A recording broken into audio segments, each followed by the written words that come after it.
Olá, tudo bem? Hoje eu quero tratar da diferença entre a absolvição sumária do rito comum e a absolvição sumária do rito do júri. Os dois ritos prevêem a absolvição sumária, porém em momentos distintos. Em primeiro lugar, no rito comum, a absolvição sumária ocorre após a resposta à acusação e se trata de um julgamento antecipado, anterior à própria etapa instrutória. Noutras palavras, não haverá instrução processual se o juiz se convencer da presença de um dos requisitos de absolvição sumária previstos no artigo 397.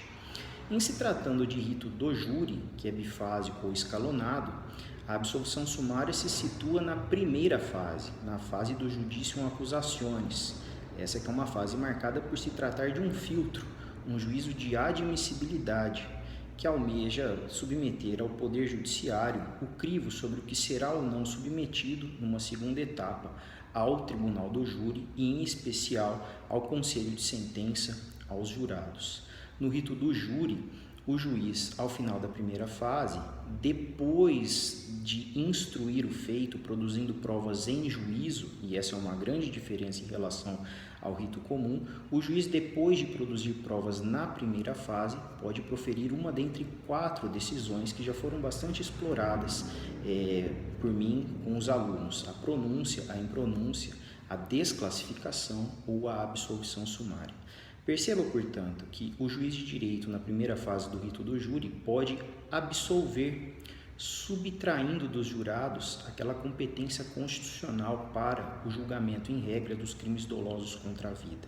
Esse é um mecanismo de freio ou de contrapeso, destinado a evitar que seja submetido ao rito do júri um caso manifestamente tendente à absolvição sumária. O artigo 415 é diferente do artigo 397. Ele contempla, por exemplo, a possibilidade de absolvição sumária quando estiver provada a inexistência do fato, ou quando estiver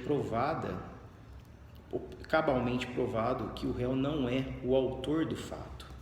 Até a reforma de 2008, a situação, quando o juiz se deparava na primeira fase com a prova cabal de que o réu não era o autor do fato, não havendo possibilidade de absolvição sumária, se dava a impronúncia imprópria, que tinha como efeitos, inclusive, a produção de coisa julgada formal e material. A partir da reforma de 2008, foi incluída a possibilidade de absolvição sumária no júri quando provado que o réu não é o autor do crime. Também haverá absolvição sumária quando manifesta, quando cabal, a excludente de ilicitude ou dirimente de culpabilidade. É interessante recordar que o parágrafo único do artigo 415 prevê uma diferença também substancial em relação ao regime da absolvição sumária do rito comum. Nós sabemos que no rito comum o juiz deve absolver sumariamente quando constatar dirimentes de culpabilidade, exceto a inimputabilidade. E isso para não subtrair do réu a possibilidade de demonstrar na instrução que, apesar de inimputável, praticou o crime com uma excludente de ilicitude ou uma dirimente de culpabilidade, ou mesmo se beneficiar com a falta de provas para condenação.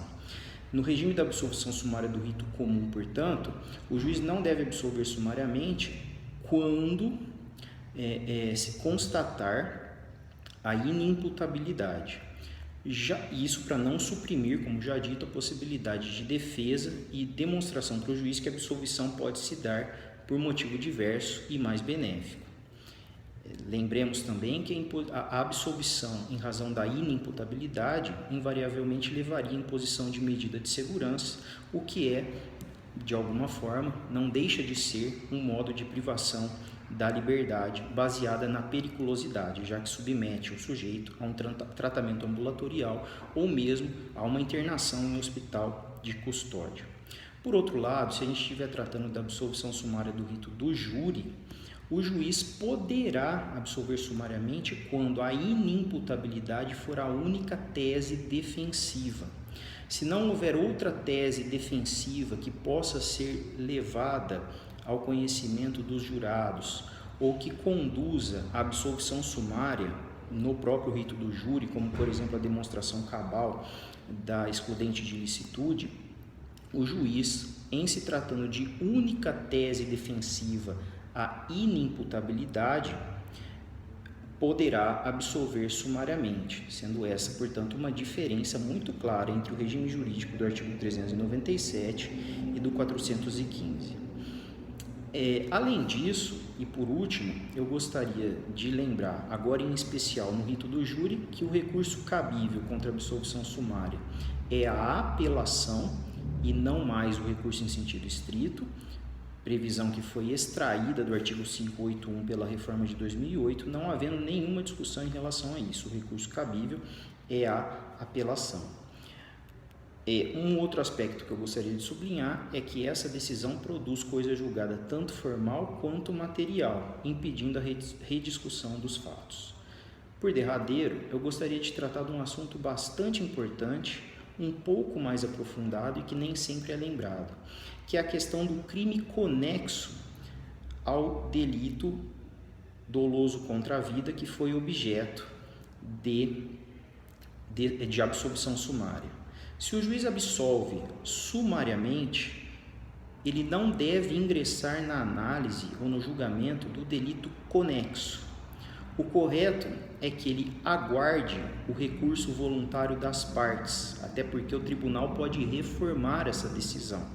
E, reformando a decisão, o julgamento do crime doloso contra a vida e do crime conexo será objeto de julgamento pelo tribunal do júri, que é o juízo constitucionalmente competente.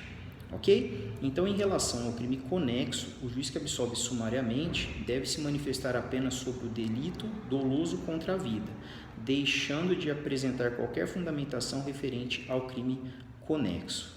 Essas considerações foram feitas levando em conta a obra do professor Renato Brasileiro e também o Manual de Processo Penal do professor Nestor Távora. Eu espero que você tenha gostado do conteúdo. Continue acompanhando o canal e até a próxima.